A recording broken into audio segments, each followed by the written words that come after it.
Имам чест да ве поздравам во името на фондацијата и да го отворам денешното презентирање, односно промовирање на книгата и практикумот за културолошки и структурни компетенции кај здравствените работници, која што има свој историјат, така да кажам, односно позадина, во она што значат искуства на фондацијата во работењето со различни маргинализирани групи во областа на здравството, особено искуствата од работењето со ромите и со сето она со кое што тие се соочуваат при влезот во здравствените институции. Најчесто одбивање на услуги, тешкоти во пристапот, дискриминација и слично. Многу одамна знаевме дека сето тоа во најголема мера се должи на предрасуди и стереотипи и помалку или повеќе во речиси секој проект кој што го поддржуваше фондацијата беа вклучени активности за така наречена сензибилизација, односно развивање осетливост кај здравствените работници за културолошките специфичности на ромското население, за тешкотиите нивни животни, заради кои и не можат да остварат соодветна здравствена заштита, но сепак сето тоа остануваше на настани еднаш одржани и толку. Благодарение на нашите колеги од тематската програма за јавно здравје при фондацијата Отворено општество, кој што инициира иницијативата за менување на наративи кон ромите во здравствените институции, започнавме во 2014 година со малку по-структуриран пристап кон ова прашање. И покрај овие знаења од претходно, тогаш беше спроведено едно основно истражување кое што практично само ги утврди веќе познатите стереотипи од страна на здравствените работници кон ромите при укажувањето на здравствената заштита.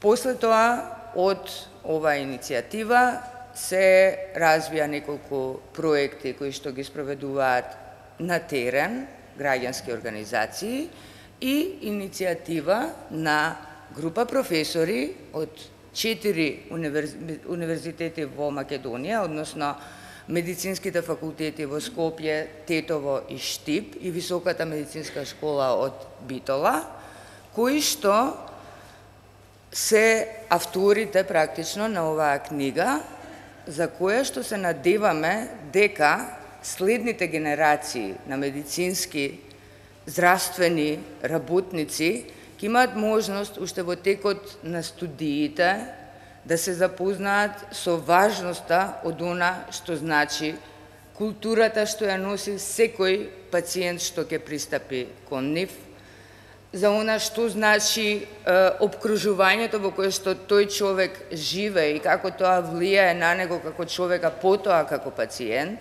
и сето тоа во текот на нивната здравствена практика понатаму, постојано ќе го имаат предвид кога ќе имаат било кој пациент пред себе.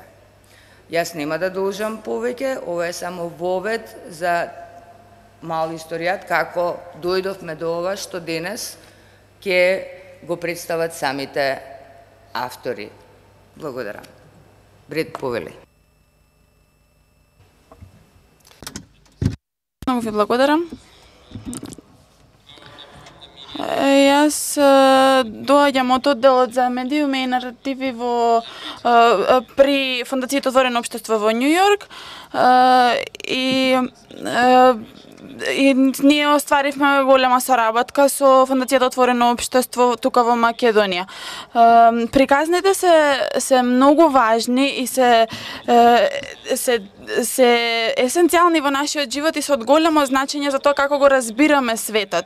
И приказните за тоа кој е добар, кој е лош, кој е внатре во нашата група, кој е надвор од нашата група, кој заслужува, кој не заслужува да живее. Сите тие приказни многу значат и прават разлика во животот на луѓето. Ние преку приказните ги гледаме односите и однесувањата на луѓето и самите правиме приказна за зошто се случуваат тие односи. Например, некогаш во болница ќе речеме па овој човек е многу дрзок. И ние ќе си направиме приказна во врска со тоа, меѓутоа таа приказна можеби нема да биде точна. И заради тоа ние често не размислуваме за културолошките или структурните причини заради односот на луѓето, како например сиромаштија, оддалеченост од услуги, минати искуства и така натака. Така што со ова ние треба да размислиме за позадината на приказните и да се надеваме дека понатака ќе ни овозможат сите наративи да бидат, сите разговори да бидат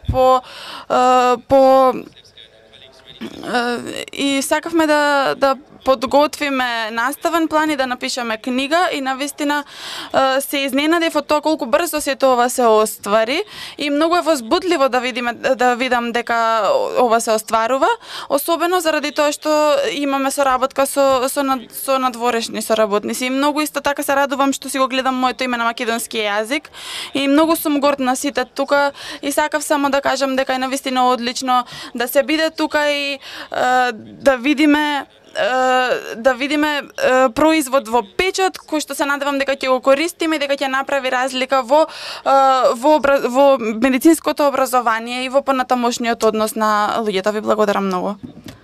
Thank you. Јас морам да кажам дека навистина ми причинува неверојатно голямо задоволство што конечно дојдовме до овој момент кога можеме да ја промовираме книгата и ги поздравувам сите студенти кои што се овдека, сите гости, колеги, посебно колегите со кои што заедно работевме на оваа книга. Морам да кажам дека од почетокот кога бев вклучена во овој проект, го сватив тоа како неверојатно голем предизвик. Не заради тоа што морам да работам со толку многу доктори, од нив само 3 имам, не ми е тоа толку предизвик, туку заради тоа што требаше да внесиме една сосема поинаква тема, еден сосема поинаков наратив, еден сосема поинаков начин на размислување во област која што е на границата меѓу она што представуваат општествени односи, општествени науки и природни науки. Бидејќи медицината е дел од природните науки, меѓутоа медицината е толку многу поврзана со луѓето и толку многу голем дел од нејзе е всушност поврзан со она што представува меѓусебен однос меѓу докторот и човекот и решенијата кои што се носат во рамките на она што представува делување на секој медицинар, толку многу е поврзано со целокупниот концепт за човекови права, што навистина некако природно доаѓа дека би требало во рамките на она што представува обука на новите лекари да се појави и еден ваков учебник, да се појави една ваква тематика, да се појави една ваква содржина која што до сега мислам дека недостасувала. Морам да кажам дека ова мораме да го сватиме како почеток. Значи, ова беше пионерска работа и јас се уште го сваќам како пионерска работа. Имаме уште многу да работиме, имаме уште многу искуства да поминиме пред навистина да обликуваме една таква материја која што ќе ги содржи сите оние елементи кои што им се потребни на идните лекари и кои што им се потребни на луѓето кои што се од другата страна на бариерата. Јас не би сакала да ги нарекувам само пациенти, некако кога ќе кажеш пациент како да го губиш човечкиот елемент во целата приказна. Всушност имаме работа со луѓе кои што имаат позадина, кои што имаат минато, кои што имаат различни култури, различни начини на размислување, различни видови на семејства и сето тоа еден лекар треба да го има во предвид кога влегува во комуникација со човекот кој што во момент моментот се наоѓа пред него. И јас мислам дека и покрај тоа што беше ова една пионерска работа, дека е направен многу голем исчекор, направено е нешто кое што може да им помогне на идните лекари, не само во нивното практично секојдневно делување, туку да им помогне да ја отворат вратата на размислувањето, да им помогне понатаму да го надоградуваат ова што ние заедно го почнавме. И тука би сакала навистина сега да им дадам збор на оние кои што ја започнаа целата идеја, да ни кажат како целата таа идеја се развила, како биле почетоците, како се дошло до ова што го имаме денеска и во секој случај да ни кажат што очекуваат, кои се нивните очекувања од ова што денеска го вадиме како незавршен, туку почетен продукт на една работа. Би ја замолила господјата Катарина Павијанс. Да.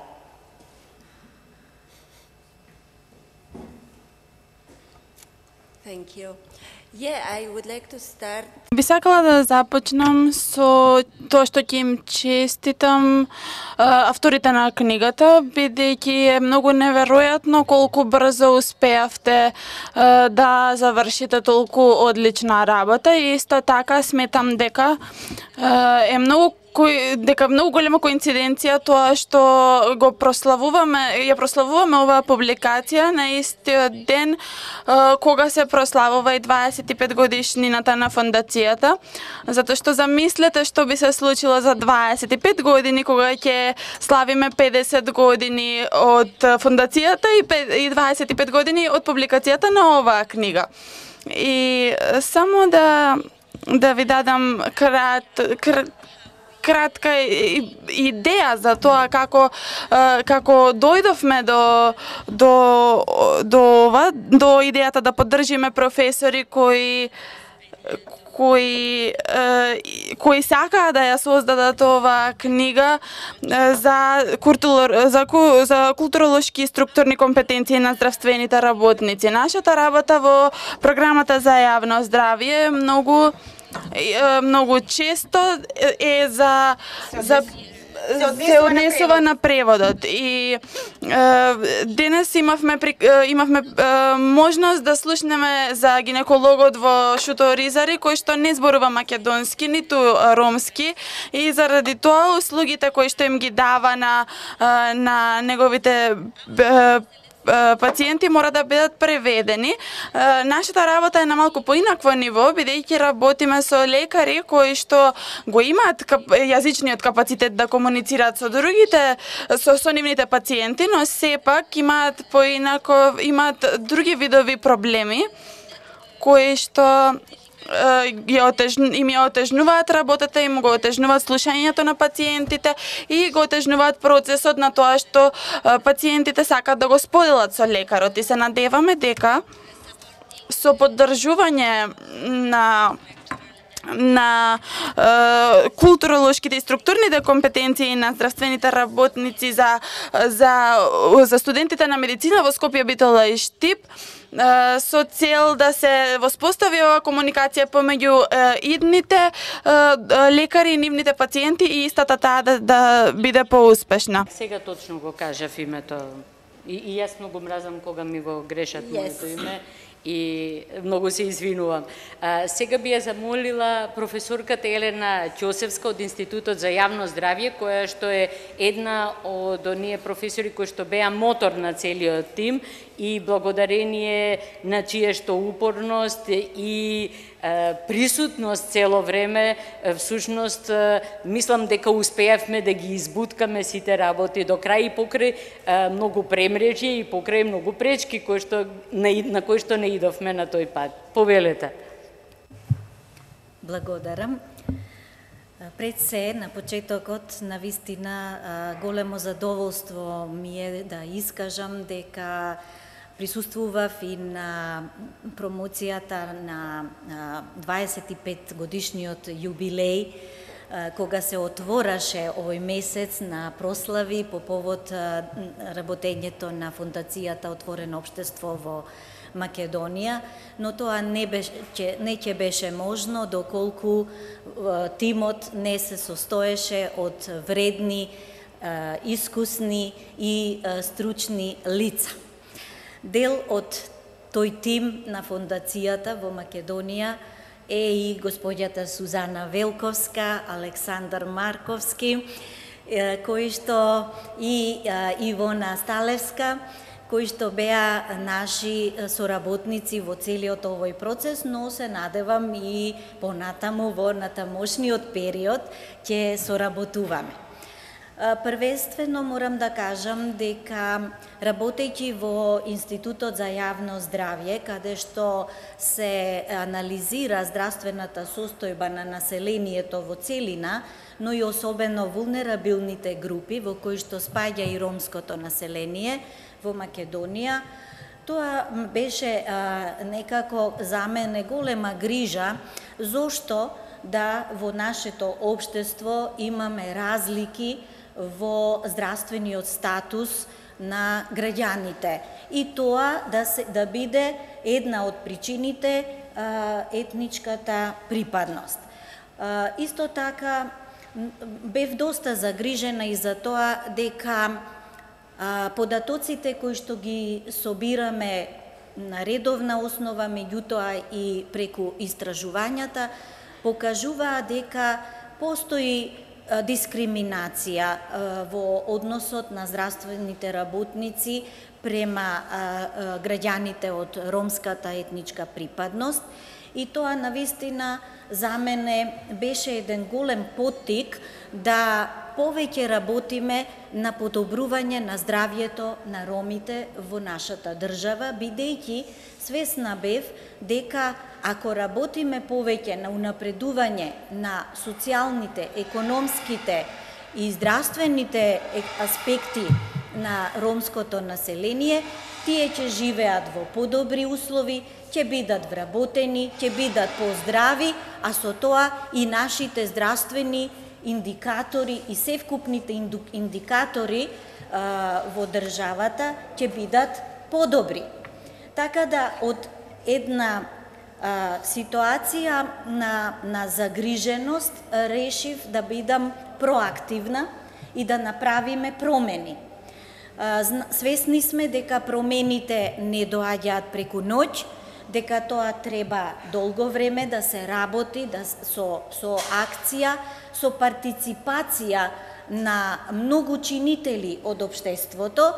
Меѓутоа, свесни бевме дека и образованието на ромите е еден клучен фактор за унапредување на здравствената состојба, но имајќи во предвид дека образованието на ромите е поврзано со здравјето, меѓутоа и со нас, здравствените работници.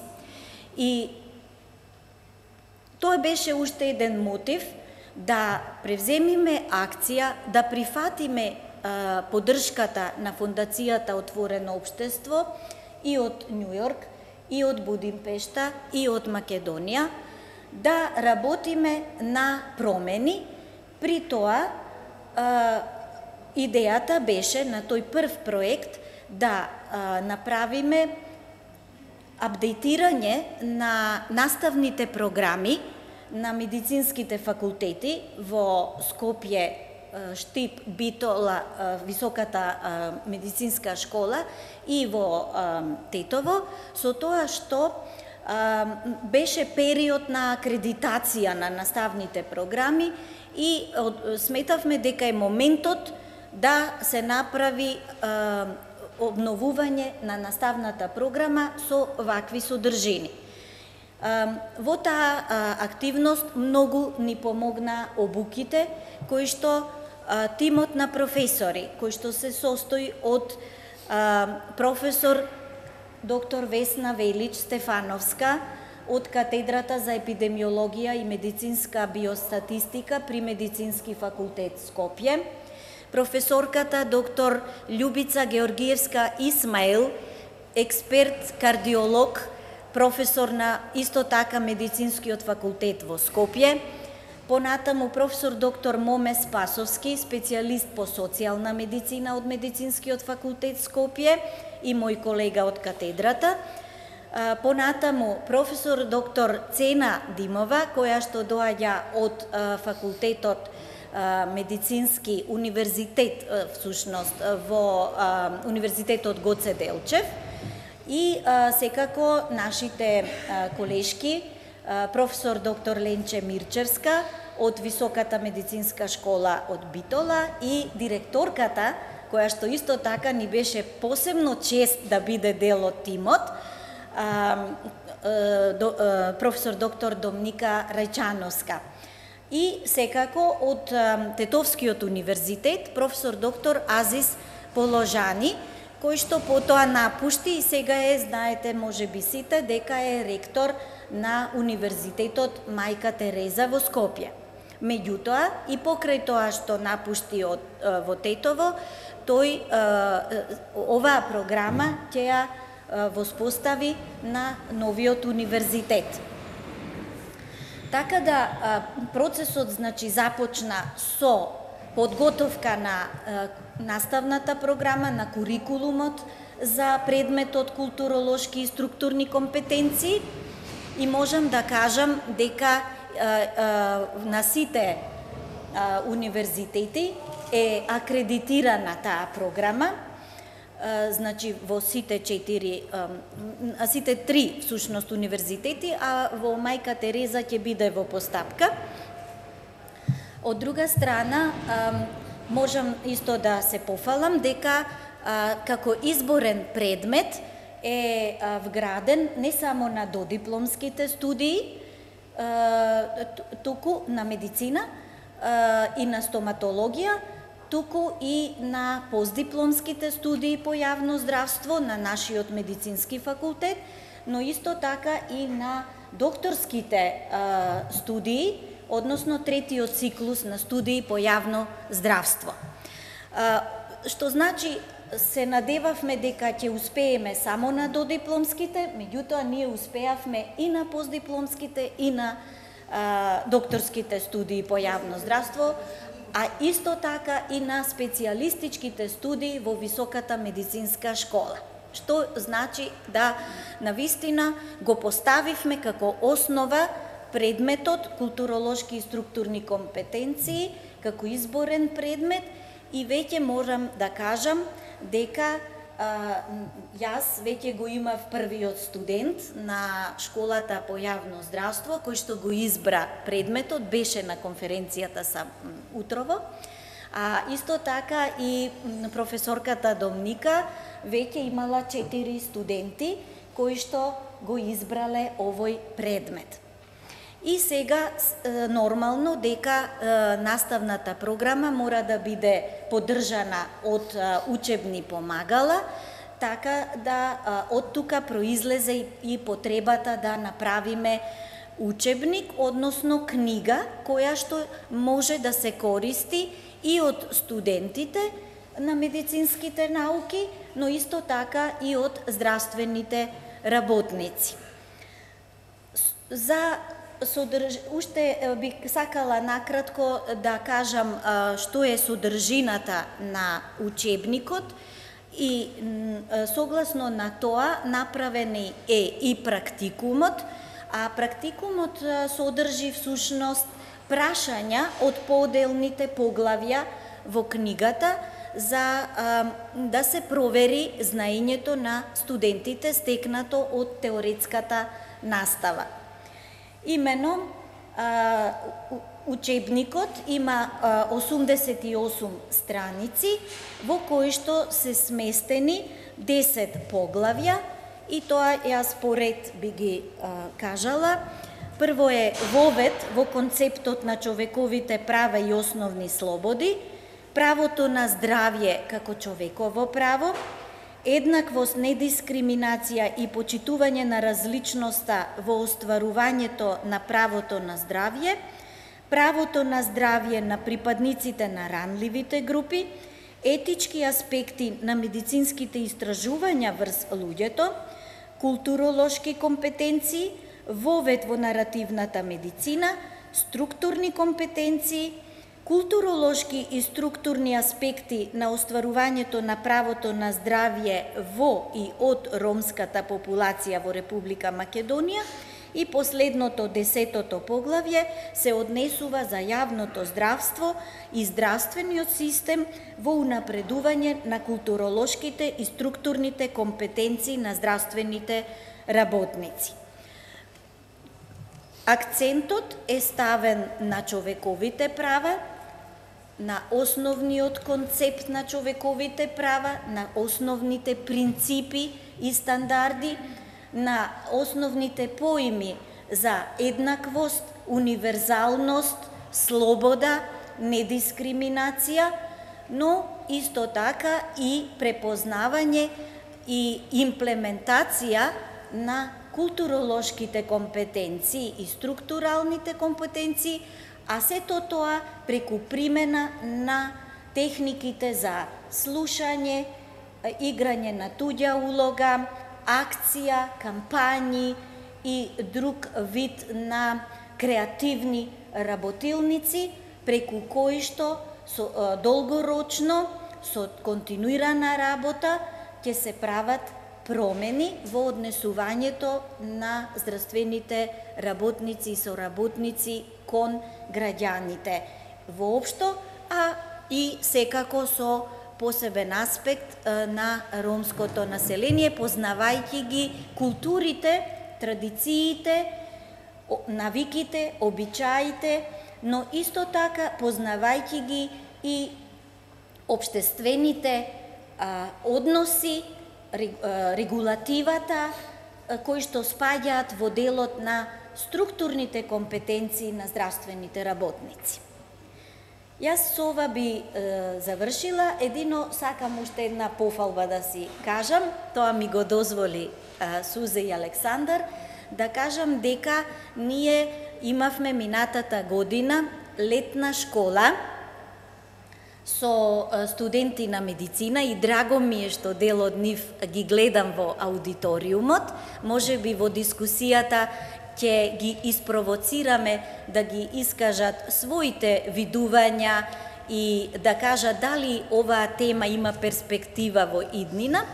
А исто така, пред 2 дена одржавме успешна работилница со здравствени работници, интернисти, лекари по медицина на труд, општа медицина, кои што веќе работат со нашите граѓани и пациенти и за наше навистина големо задоволство не изненади нивната заинтересираност, бидејќи искрено морам да кажам дека малку се плашевме како ќе биде примена оваа тема, дали ќе се навредат ако им кажеме за одредени наши појави, но за среќа немавме таков негативен фидбек и дури евалуационите листи покажаа дека дел од нив сакаат да се продолжат ваков тип на работилници, дека се неопходни и дека навистина ќе го промовираат овој тип на работилници и кај нивните колеги кои што ја немаат таа можност да бидат активно вклучени на 8 мај. Ви благодарам на вниманието и сега повторно давам можност на останатите учесници на панелот да си ги искажат своји.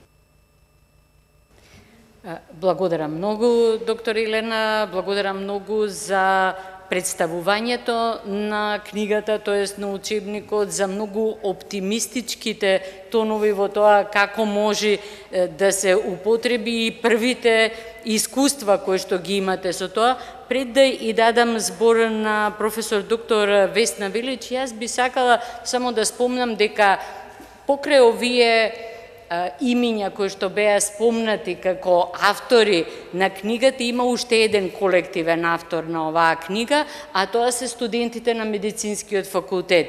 Ние направивме 2 фокус групи со студентите и од тие фокус групи добивме неверојатно голем поттик прво во пишувањето на оваа книга, потоа добивме многу информации како во однос на она што представува форма која што е прифатлива за студентите при пишувањето на една ваква книга, меѓутоа и многу нивни лични искуства од она што представува секојдневно работење, студирање, кои што исто така беа корисни во изработката на книгата. И заради тоа можеби негдека би требале да ги сместиме и нив во она што представува авторски удел на оваа книга. А сега би ја замовила професор доктор Весна Велич, вториот од моторите на тимот кој што ја го изработи. И изработи и програмата, и учебникот, и практикумот. Повелете. Благодарам, професор Најчевска. Почитувани гости, почитувани колеги, посебно почитувани млади колеги. Ми представува посебно задоволство што ве гледам тука на денешната промоција на оваа книга и практикум. Веројатно дека многумина ќе се прашаат во овој свет во кој што континуирано и секојдневно говориме за демократија и еднаквост, зошто одеднаш дискутираме и ни е потребно една ваква книга. Всушност, реалноста е таа, а со неа ни овозможи да се соочиме и Институтот Отворено општество, кој што како тим кој што работеше од 7 професори, имавме можности да излеземе надвор на различни места низ Европа и да се соочиме со реалноста дека на многу универзитети се покренува ова прашање и се дискутира на оваа тема, се прават прирачници и книги, во кои што на здравствените работници им се предочува големото искушение да ја задржат својата хуманост во рамките на работењето на здравствените системи во кои што се наоѓаат. Реалноста е таа дека сите ние кога доаѓаме на медицина, доаѓаме со еден голем ентузијазам и ниеден од нас не станува здравствен работник заради тоа што сака да лекува само бели, само богати, само мажи или жени, само луѓе со одредена политичка определба, етничка или религиозна припадност. Ние доаѓаме студираме медицински науки за да ги лекуваме сите луѓе подеднакво. Значи, нашите сознанија на почетокот и реалноста со која што се соочува светот понатаму во рамките на нашето работење покажува еден голем јаз. Хуманоста некаде по пат се губи. Она кое што треба да го направи овој прирачник и оваа книга е не нешто револуционерно, туку нешто кое што значи подсетување на секој од нас како здравствени работници на елементарната идеја поради која што сме станале лекари или сме станале дел од здравствениот персонал и едноставно да се присетиме дека секој оној кој што стои пред нас и представува наш пациент, дека има подеднакво право како и другите. Она кое што е реалност во живењето е дека овој современ свет на живење све повеќе прави да луѓето ни се поважни од болестите, да оној кој што ќе дојде пред нас, едноставно или оние кои што имаат одредени карактеристики, имаат подобра можност за здравствена заштита, отколку некои други кои што ги немаат тие карактеристики. Она кое што посебно не води во целиот овој пат и она кое што практично представуваше и една моторика во движењето на тимот на професори кои што учествуваа во пишувањето на овој практикум и книга, во суштина беше да се посочат сите оние елементарни делови кои што практично би помогнале за надминувањето на дискриминацијата, за надминувањето на стигмата, за елиминирањето на предрасудите кои што постојат помеѓу здравствените работници во рамките на однесувањето во својата секојдневна работа и во здравствените системи. Не би сакала да ви кажувам дека секој од членовите, секој од професорите кои што беа дел од овој тим, дека даваше несебичен допринос, дека секогаш кога ќе се погледне овој практикум и книга, практично тоа не представува заслуга ниту на едно име посебно. Да не бевме сите заедно, да не работевме сите како тим и посебно да го немавме фидбекот кој што професор Најчевска го спомна од студентите на медицина, веројатно дека немаше да се добие ваква книга, односно книга со ваква содржина и практикум со ваква содржина како што го добивме сега.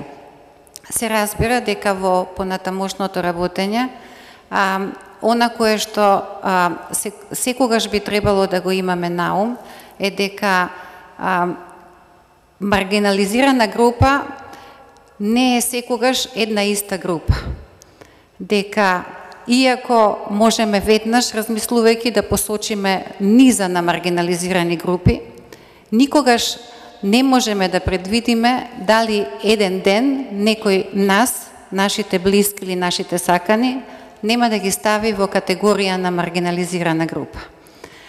Она кое што треба секогаш да го имаме на ум е дека како здравствени работници или како плуќа на здравствениот систем останува на нас да докажеме дека секогаш и пред секого треба да бидеме еднакви, односно секој кој што се наоѓа пред нас треба да биде подеднаков во нашите очи и дека сето она кое што ни го кажал Хипократ, кое што ни го кажале нашите професори, кои што самите сме го училе по патот на нашето професионално битисување, дека во суштина треба да го употребиме за да им го дадеме на луѓето или да им го овозможиме остварувањето, како што многу убаво го кажа професор Ѓунер Исмаил на работилницата пред некој ден. Правото на здравје кое што го добиваат и го има, го добива секој од нас со своето раѓање.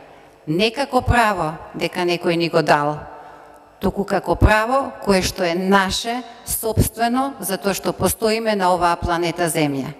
Бидејќи е наше, никој нема право да ни го одземе. Секој само може и има должност да помогне да го сочуваме ова наше здравје. А ние како тим, кои што не само своето, туку и туѓото здравје треба да го чуваме, едноставно да дадеме се од себе си, за да тоа биде максимално направено. Ви благодарам.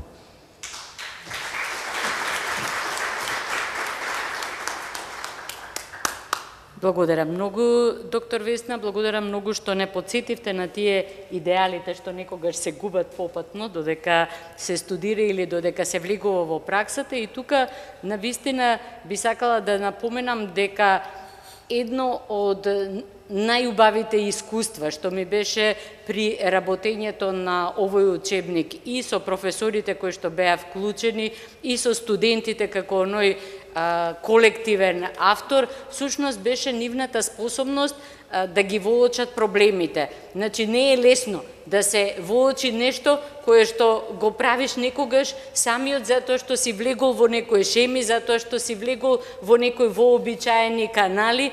Не е воопшто лесно да откриеш дека она што било многу спротивно на идеалот со кој што си влегол во студирањето и во желбата да се биде дел од медицинската професија се изгубило попатно, односно да ги воочиш сите оние работи кои што придонеле за губење на тој идеал и да ги најдеш елементите, начините на кои што тоа може да се врати. И може би тоа е најголемата вредност на овој учебник, како она што го реков на почетокот, отварање на едно ново видување, на еден нов приод во изучувањето прво на постапувањето со луѓето кои што се појавуваат како пациенти, е токму тоа, да не се заборават основните идеали со кои што најголем број од студентите влегуваат сушност на медицински факултет,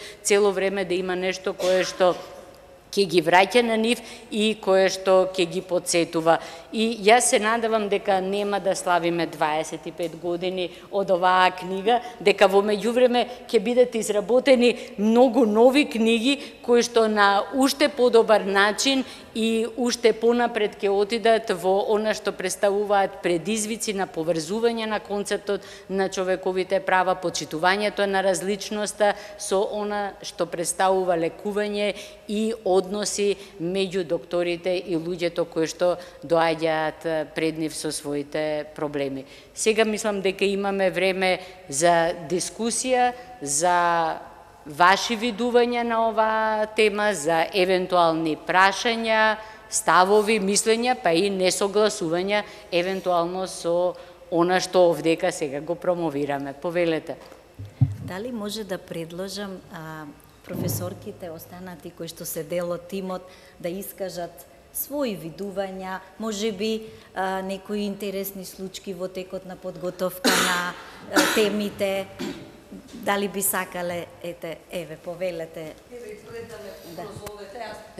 Супер. Јас сум онаа именуваната, благодарам, ама тоа е сопругот. Јас сум Љубица Георгиевска Исмел и сум кардиолог и сум во оваа група, може би заедно со професорката Цена, која е стоматолог, меѓутоа јас сум директно во делот, односно вклучена во секојдневната практика и во секојдневната можност на дискриминација. Само пред да кажам, јас би сакала уште нешто да кажам. Во овој момент на возбуденост, верувам дека моите колешки, професорката Ќосевска, заборави нешто многу битно. Ние сме практичари, ние сме во здравството, имаме тука, нели, социјална медицина, имаме епидемиологија, меѓутоа да го немавме експертот, најголемиот во Македонија и пошироко за човекови права, кој се вика професор Најчевска, ние ваков учебник немаше да можеме да го направиме. На тоа еден голем аплауз.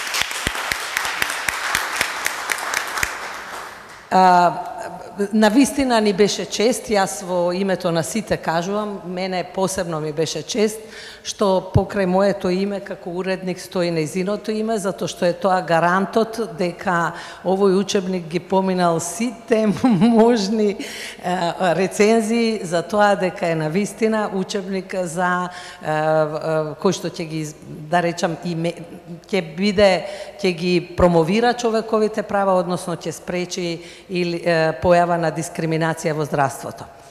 Само јас уште нешто би кажала. Ние имавме точно работилница пред 2 дена со здравствените работници и то интернисти и нешто ќе ви кажам. Бевме сведоци, ние имавме ситуации, значи случаи кои ги презентиравме од секојдневната практика. Тие се препознаваа себе си, значи дека влегуваат во такви ситуации, али интересно е нешто што треба ние да завршиме работа. За прв пат таа ситуација ја именувавме како дискриминација. Значи, за мене, ќе ви кажам, дека е најбитното во сето ова, како практичар, што за прв пат ние ќе ги именуваме ситуациите дека се дискриминација. Тие себе си се наоѓаа во ситуација на изненаденост, дека тоа го прават, меѓутоа не знаат дека е тоа дискриминација. И заради тоа сметам дека кога ќе се именува нешто со правото име, веќе отворате врата и да го надминете.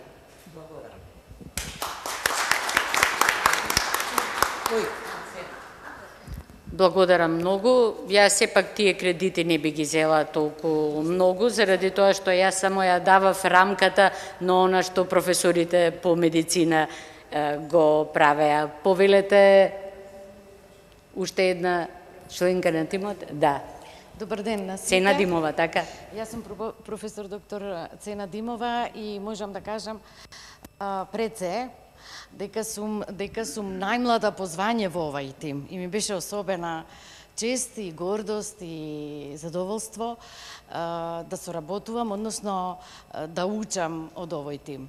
Јас би сакала да истакнам неколку работи, меѓу кои една за нашето вклучување како тим на поедини работилници кои се одржуваат и во земјата, и тоа особено придонесе да ги осознаеме основите и на структурните компетенции, и на културолошките нееднаквости, разлики, па и дискриминација. И јас би сакала, ако може да си дозволам од име на целиот тим за тоа вклучување во минатото во тие претходни неколку години. Меѓутоа, овој тим даде особен придонес, ми се чини, со интензивната соработка помеѓу нас. Тој придонес, мислам, таа работа пленеше во поделбата на поглавјата, во комуникацијата помеѓу, додека тоа се работеше, бидејќи многу е специфично според мене, и тоа сакам да го истакнам, да не се повторуваме во поглавјата, за кое што па одговорните уредници си дадоа свој придонес, и како врв на тоа, нели, професорката Најчевска, и така да тоа беше еден подолг период со работа. Јас би сакала уште неколку збора да кажам, дека кај нас се имплементирани во 6 студиски програми на Факултетот за медицински науки, кои беа во постапка за акредитација и веќе е финализирана таа акредитација. Јас бев директно и сум вклучена во специализациите на факултетот, оние кои ни се одобрени од Министерството за здравство, со оној општиот дел од јавно здравје, при што имав по 4 часа теорија и 4 вежби, некаде групи од по 30 специализанти, и што ми е особено драго, во една прилика ги информирав, би сакала да ве запознам и вам, дека тоа беше интересни часови, интерактивни, кои докторите кои по 7-10 години, од 2 до 10 беа со работен стаж претходно, токму така кажаа дека има разлика во приодот, во третманот, во оној процес на слушање, дали добро ги слушаат пациентите, наративната медицина и така натаму, и така натаму. Едноставно сакам за крај да кажам големо благодарам и до организацијата и до тимот. Ми беше особена чест и задоволство. Благодарам. Благодарам многу. Дали ќе сакаат и другите професорки учеснички да ни се придружат?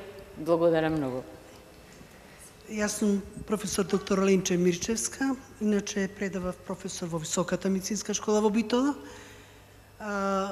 Однеодамна во пензија, продолжив да работам на овој проект и на овој учебник.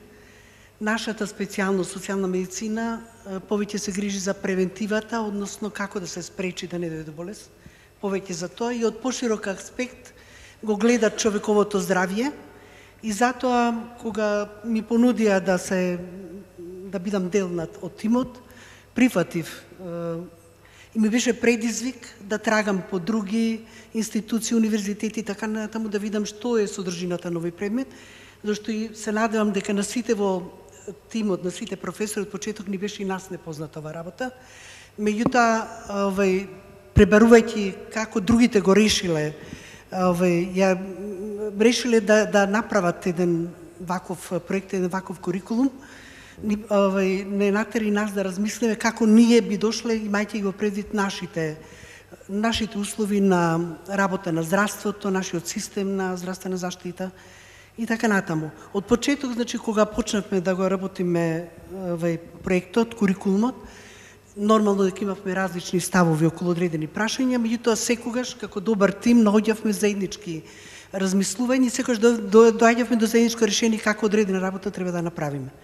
Кога почнам исто така учебникот да го работиме и практикумот, исто така секогаш работевме тимски, особено јас најблиско работев со професорката Доминика, заради тоа што ги имавме во предвид нашите искуства кои што се во рамките на нашиот универзитет и на Високата медицинска школа во Битола.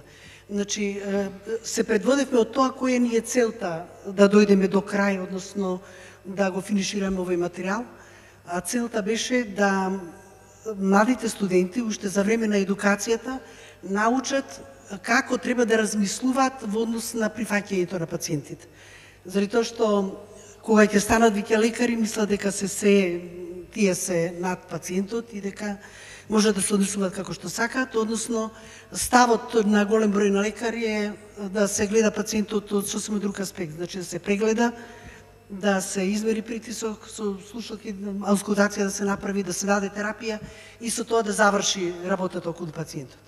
Меѓутоа, овој учебник ги тера студентите да размислат уште од најмалата возраст, дека треба да пациентот да се пристапи малце пошироко, да се гледа како човек, да еднакво се третира во рамките на здравствената установа, да се води сметка за различноста и секој пациент различно да се третира според неговите културолошки особености, значи каде потекнува социоекономската положба, расата, вероисповеста и така натаму, и на тој начин да се придонесе да се нема дискриминација, односно да работи на недискриминацијата во здравствениот систем. Благодарам многу. Дали ќе сака? Благодарам. Благодарам многу, професор доктор Доминика. Почитувани присутни, најпрво би сакала да ве поздравам сите, особено да ја честитам јубилеот на Фондацијата Отворено општество. Доаѓам од Високата медицинска школа, јас сум доктор специјалист по педиатрија. Многу ми е мило што Високата медицинска школа се вклучи во овој проект, бидејќи ние едуцираме здравствени работници кои што на некој начин се први кои што доаѓаат во контакт со пациентите и сметам дека на право место е еден ваков предмет да биде инкорпориран во студиските програми на Високата медицинска школа и сметам дека треба да биде на сите високи медицински школи во државата. Мило ми е што сето тоа да успеавме да се случи во период кога ги имавме доставени елаборатите, односно ги припремавме елаборатите за реакредитација на студиските програми и акредитации на нови студиски програми, така што предметот е вклучен во сите 6 студиски програми од прв циклус, од додипломски студии на Високата медицинска школа и во 6 други програми на специјалистички стручни студии. И како што професорката Ќосева кажа, имаме студенти на продолжени студии, кои што запишуваат први, трети, петти семестар, односно втори, четврти и шести, така да има избрано предмет. Многу се изненадени, доаѓаат да прашуваат што ќе учиме, што значи сето тоа и така натаму. Се надевам дека нема да остани само ова промоција, дека ќе им ја доближиме на некој начин наставната дисциплина, предметот, учебникот, практикумот на сите студенти уште од прва година, за да знаат за што се работи и се надевам дека и понатаму ќе имаме многу повеќе студенти од сегашните 4-5 студенти кои што веќе го имаат избрано предметот.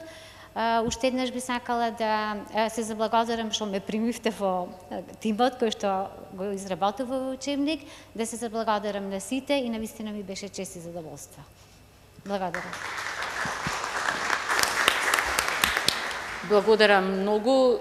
Јас дури би отишла чекор понатаму, можеби овој учебник и не е само насочен кон или не мора само да го употребуваме за обука на идните лекари и за подсетување на постоечките лекари, можеби преку овој учебник ќе ја воведиме оваа материја и во размислата на сите оние кои што учествуваат во реформата на здравството и да почнеме на поинаков начин да ги градиме темелите на едно поинакво здравство, на еден поинаков приод, значи да дадеме наш придонес во некакво преформулирање на целокупна една структура која што до сега си имала одреден вид, а ние еве би сакале да го промениме тоа. Повелете?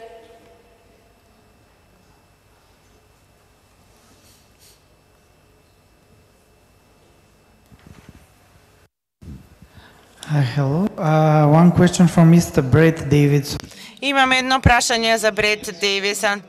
го видов материјалот и ја видов учебникот и го ценам, мислам дека е навистина добар, но мислам дека во нашата земја имаме еден конкретен случај каде што не сум видел ваков случај во ниедна друга европска земја, па затоа би сакал дали би можете да ми кажете во неколку зборови или да ми дадете споредба промеѓу дискурсот за правата на луѓето и човековите права. Или правата на животните и човековите права, бидејќи во некој случај во нашата земја животните имаат поголеми права.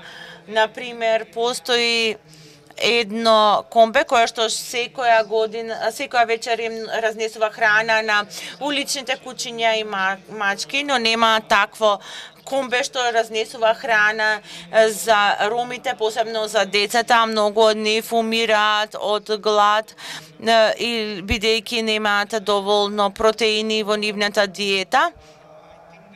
И затоа мислам дека ова е многу важно прашање, бидејќи во најмала рака барем човековите права треба да бидат еден степен погоре од правата на животните.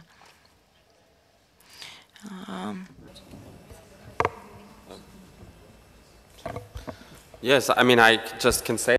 Можам да кажам дека се согласувам дека човековите права треба да се почитуваат и дека тие ги уживаат сите, и целта на оваа книга е дека сечи човекови права треба да бидат почитува. Би сакал да се одврзам од фазата во која што некои луѓе имаат повеќе права од другите луѓе и затоа тоа е всушност една од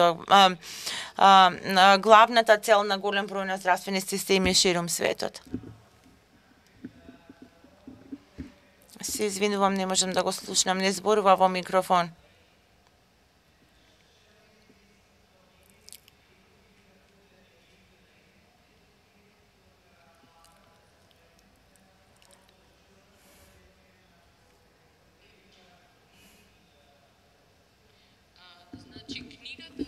Основа токму заради тоа и избегнува да спомне државјани, односно жители на конкретната држава, на Македонија и слично, туку зборува за луѓе. И кога зборуваме за луѓе и за права на луѓето, зборуваме за права на секој човек кој што ќе дојде на територијата на нашата држава, односно со кој што ќе дојдат во контакт лекарите кои што се обидуваме да ги обучиме.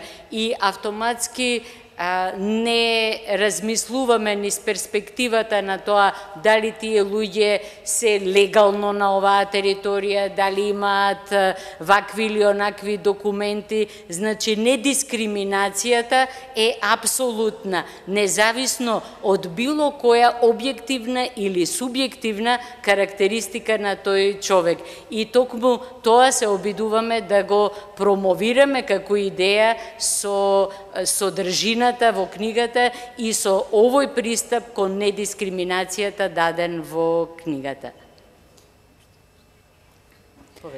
И само уште нешто. Велите, животните имаат поголеми права отколку што имаат жителите на ромската заедница, ако добро ве разбрав. Значи, да, со тоа што во однос на документите професор Најчевска ви даде одговор, јас би ви рекла дека правата на животните не ги исклучуваат правата на луѓето и правата на луѓето не ги исклучуваат правата на животните. Бидејќи сметате дека и ако се исполнети правата на животните, веројатно дека тоа е еден уште поголем мотив да како луѓе се трудиме да ги исполниме нашите права како луѓе во сите заедници и меѓу сите луѓе, независно од разликите кои што постојат. Благодарам. Дали има уште некој кој што би сакал да се повелете? Би сакала, ако може да се представите пред... Благодарам многу. Со задоволство ве поздравувам срдечно. Јас сум магистер Гордана Бешлиевска, магистер по здравствен менеджмент, инаку својот работен век го градев како медицинска сестра, дипломирана медицинска сестра и студент од Високата медицинска школа во Битола. долги години бев главна сестра на градската општа болница 8 септември, а сега би сакала најсрдечно да ве поздравам и во име на Унијата на медицинските сестри, во која што сме сплотени сите ние заедно, како медицински сестри, акушерки, стоматолошки сестри и лаборанти. Во оваа недела на сестринството, овој еден ваш многу убав настан, со задоволство дојдовме да го пратиме. Ви го честитаме јубилеот на отвореното општество. Вие не направивте учебник само за студентите, вие направивте за сите нас учебник. Без разлика што сме ние изреализирани и остварени во нашите професии, во нашите здравствени институции, ова треба да биде приречник за сите нас и во сите наши здравствени институции. Мислам дека обработивте сегмент кој што е многу важен, посебно за нас медицинските сестри, без разлика дали со средно, висше или високо образование, бидејќи ние во целокупниот здравствен систем сме пронајдени зависно, независно и меѓузависно со пациентите. И ние многу пати може би умееме да го расипеме вашето убавото на носителите на здравствената дејност, а некогаш може би умееме и да го надминеме. Сепак сме ние, нели, една алка и еден тим во целокупниот здравствен процес. Ние се остваруваме зависно по закон и по пропис, меѓутоа независно се остваруваме према пациентите во тој ментален склоп во кој што многу треба да внимаваме на сите овие моменти кои што вие толку убаво, стручно и професионално ги донесовте во учебник. Имав едно како да кажам, една човечка потреба да ви се обратам пред се, а и во името на сестрите да кажам дека сето ова јас со задоволство ќе го пренесам до сите наши сестри и чинам дека треба да се најде меѓу нас здравствените работници во секојдневието како би бил еден успешен водич во тоа како ние би се остварували во овој правец како вие што го имате замислено и го имате обработено. Ви благодарам.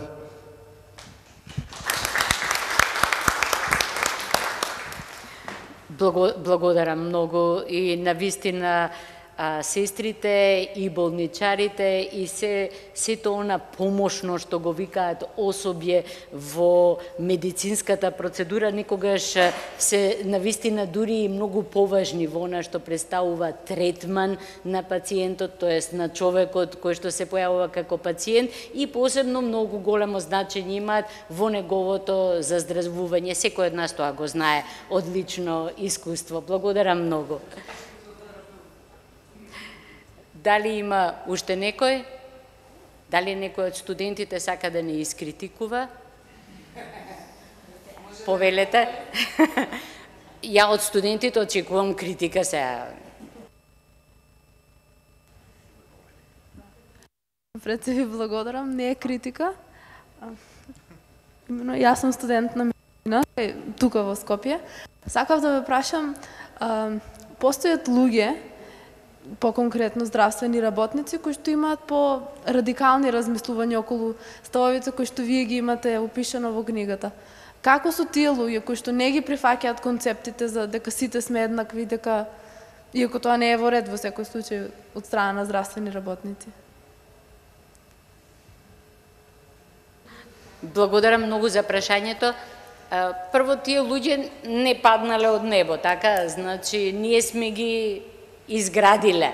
И овој учебник всушност е обид како да изградиме поинакви генерации, можеби на доктори, меѓу кои што ќе има се помал број на луѓе за кои што различноста е проблем, за кои што дискриминацијата е нормална или за кои што човековите права не се дел од она што представува комуникација со луѓето кои што се појавуваат како пациенти. Така што ние се надеваме да постојат такви луѓе и токму заради тоа и постојат ваков вид на обиди да се адресираат проблемите со кои што фактички се соочуваме во реалноста. Така што еден начин е изградбата на нови и нови се поголем број кадри кај кои што ќе немаме ваков пристап, меѓутоа и градење на такви кадри кои што ќе знаат да реагираат, ќе знаат да препознаат дискриминација кај своите колеги, нема да се плашат да ја адресираат, односно нема да се плашат да се спротистават на несоодветното постапување на нивните колеги. Повелете.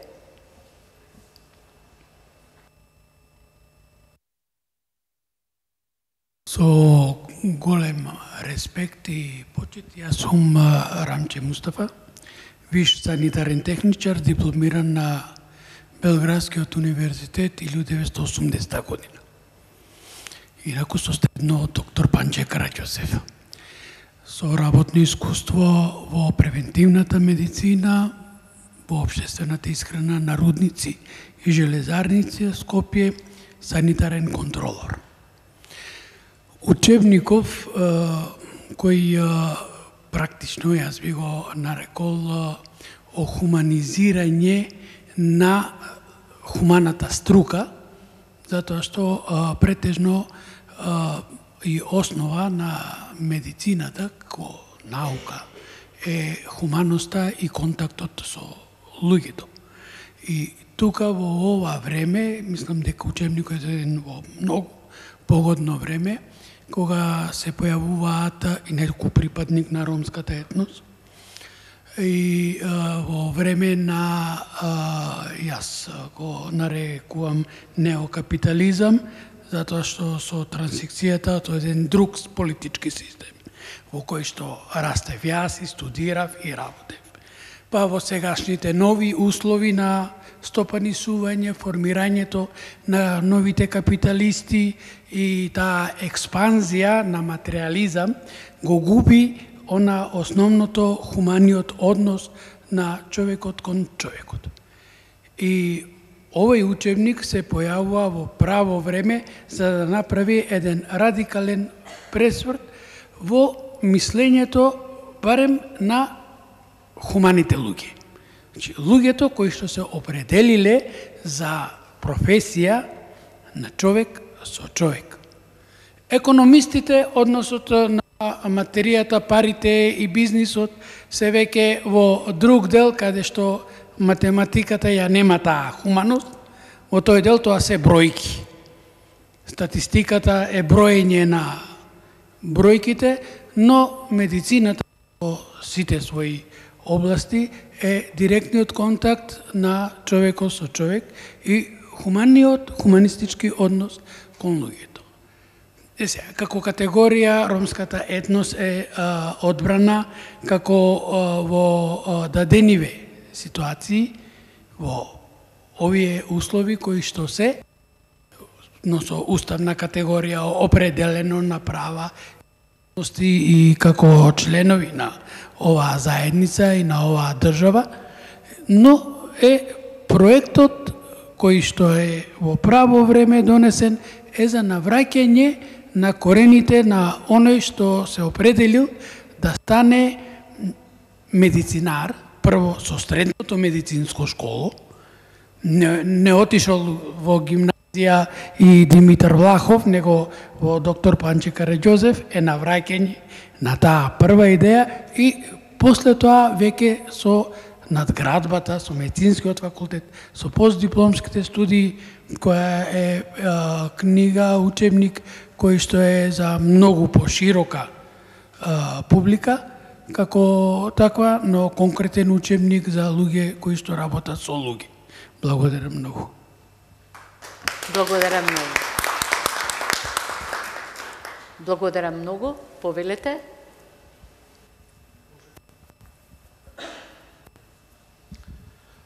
Ви благодарам, јас сум Никола Дујовски, доаѓам од Факултетот за безбедност. Ви благодарам за поканата и чест ми е што сум овде, да слушнам малку поразлично од тоа што првенствено се занимавам, што е полето на мојот интерес. Ви честитам на сите кои што сте учествувале во овој сигурно значаен проект за сите вас, меѓутоа и за институциите од каде што вие доаѓате. Јас гледам дополнителна вредност овде, не затоа што овој учебник мене, барем по насловите, не сум имал можност претходно да го видам, ми наликува и како добро четиво поетика, што значи дека може да има и поширока примена. Особената важност, што јас ја препознавам, е што ова ќе биде воедначена тема за студентите од 4 различни универзитети во најмала рака, а може би и пошироко. Тоа оставам на вас во некое второ издание, трето издание, доколку продолжите да се занимавате со овие прашања. Тоа е исклучително важно токму сега во периодот кога Македонија мора да покаже здраво ткиво. Да им пренесеме на помладите, на тие што доаѓаат, еден поинаков поглед на светот, дека можеме заеднички да работиме тие кои што малку или делумно се познаваме и да направиме успешни приказни токму и преку вакви учебници, односно практикуми. И затоа посакувам сега во овој период да како што каже и професорката Најчевска, ова да се пренеси на луѓето кои што во овој момент практицираат здравствени услуги. Затоа што можеби вистинската, реалната слика во здравството е малку поразлична или можеби дури и многу поразлично од тоа што вие сте го напишале во учебникот. И затоа јас препорачувам ова да не биде само за студентите.